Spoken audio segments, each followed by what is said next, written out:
Beetroot juice கூட குடிச்சிடலாம் போல். இந்த pomegranate juice குடிக்கிறது இன்னும் கஷ்டமாக இருக்குது எனக்கு காலையிலே.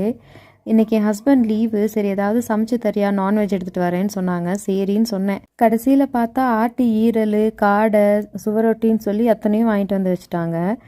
அவனுக்கு தான் லீவு, ஆனால் எனக்கு லீவு இல்லை. நான் ஒர்க் ஃப்ரம் ஹோமும் சேர்த்து பார்க்கணும். ஆஃபீஸ் வேலையை பார்த்துக்கிட்டு எப்படிடா இத்தனையும் செய்வேன் அப்படின்னு சொல்லி ரொம்பவே டயர்ட் ஆயிடுச்சு. சரின்னு சொல்லிட்டு காடை பொரிச்சுக்கலாம் அப்படின்னு சொல்லிட்டு தான் மேரினேட் பண்ணலான்னு சொல்லி மேரினேட் பண்ணி வச்சுட்டு இருந்தேன். நல்ல கிளைமேட்டும் சூப்பராக இருந்துச்சு. ஒரு மாதிரி மழை தூரிக்கிட்டு நல்ல லீவ் டைமில் யாராவது நமக்கு இப்படி சமைச்சு கொடுத்தா நல்லா இருக்கும்னு இருந்துச்சு. எதுவும் சமைக்கிறதெல்லாம் வீடியோ எடுக்கலை. சாப்பிட்டு முடிச்சுட்டு இது ஈவினிங் போல் கேரட் அல்வா செய்யலாம் அப்படின்னு சொல்லிட்டு தான் செஞ்சுட்டு இருந்தேன். சைட் பை சைடு காடை கொஞ்சம் மேரினேட் பண்ணது இருந்துச்சு. ஸோ அதெல்லாம் பொரிச்சிட்டு அல்வா ரெடி பண்ணிக்கிட்டு இருந்தேன். ஸோ மோல்டில் ஊற்றி வைக்கலான்னு சொல்லிட்டு நெய் தடவி ஊற்றி வச்சேன். நெக்ஸ்ட் டே எடுத்து பார்க்கும்போது நிஜமாவே சூப்பராக வந்துருந்துச்சு. என்னடா நானா இதெல்லாம் செய்கிறேங்கிற மாதிரி எனக்கே ஒரு டவுட்டு. நல்லா மோட்டில் செட் ஆகி அழகாக இருந்துச்சு.